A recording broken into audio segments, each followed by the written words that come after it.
नमस्कार दोस्तों। बिहार विधानसभा चुनाव 2025 का बिगुल बज चुका है। तमाम राजनीतिक पार्टियां, चाहे जनता दल यूनाइटेड या बीजेपी का एनडीए अलायंस हो या फिर आरजेडी और कांग्रेस पार्टी का इंडिया अलायंस हो, इसके अलावा दोस्तों जन सुराज पार्टी और एआईएमआईएम जैसी तमाम जो पार्टियां हैं वो पूरी तरह से बिहार विधानसभा चुनाव को लेकर मैदान में उतर चुकी है। ऐसे में दोस्तों बड़ा सवाल है कि इस बार बिहार के अंदर किस पार्टी की जो है सरकार बनती हुई दिखाई दे रही है। हमारी टीम लगातार बिहार के अलग अलग जिलों में ग्रामीण क्षेत्रों में जाकर जो है सर्वे कर रही है और सर्वे के जो आंकड़े दोस्तों सामने निकल कर आ रहे हैं वो बेहद ही हैरान करने वाले हैं। आपको बताएंगे दोस्तों कि इस बार के बिहार विधानसभा चुनाव में बिहार की सभी 243 विधानसभा सीटों में से बीजेपी और जनता दल यूनाइटेड के एनडीए अलायंस को जो है कितनी सीटों पर सफलता मिलती हुई नजर आ रही है और वहीं आरजेडी और कांग्रेस का इंडिया अलायंस इस बार बिहार में कितनी विधानसभा सीटों पर बाजी मार सकता है।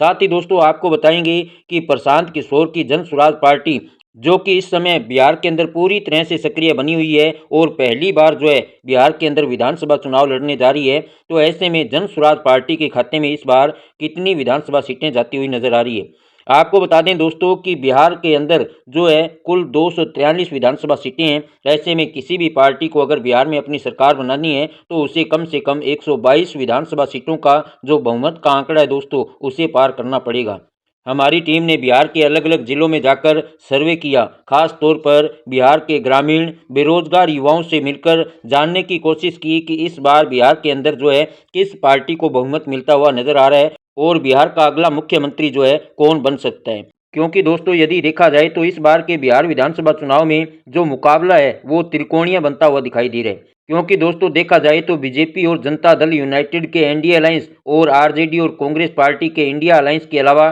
प्रशांत किशोर की जन सुराज पार्टी भी इस बार के बिहार विधानसभा चुनाव में जो है प्रचंड जीत हासिल करती हुई दिखाई दे रही है। ऐसे में दोस्तों अगर देखा जाए तो सीधे तौर पर इस बार जो मुकाबला है वो एनडीए अलायंस, इंडिया अलायंस और जन सुराज पार्टी के बीच में देखने को मिल सकता है। तो चलिए दोस्तों आपको बता दें कि वोटिंग से ठीक पहले जो बिहार की आम जनता के बीच से सर्वे सामने निकल कर आ रहा है उसके अनुसार यदि देखा जाए तो इस बार के बिहार विधानसभा चुनाव में जेडीयू और बीजेपी का एनडीए अलायंस 125 विधानसभा सीटों पर बड़ी जीत हासिल करता हुआ दिखाई दे रहा है। वहीं अगर बात करें आरजेडी और कांग्रेस पार्टी के इंडिया अलायंस की, तो इंडिया अलायंस के खाते में इस बार के बिहार विधानसभा चुनाव में 65 विधानसभा सीटें जाती हुई नजर आ रही है और वहीं प्रशांत किशोर की जन सुराज पार्टी इस बार के बिहार विधानसभा चुनाव में 53 सीटों पर जो है बड़ी जीत हासिल करती हुई दिखाई दे रही है। यानी कि दोस्तों अगर कहीं ना कहीं देखा जाए तो इस बार के बिहार विधानसभा चुनाव में प्रशांत किशोर की जन सुराज पार्टी जो है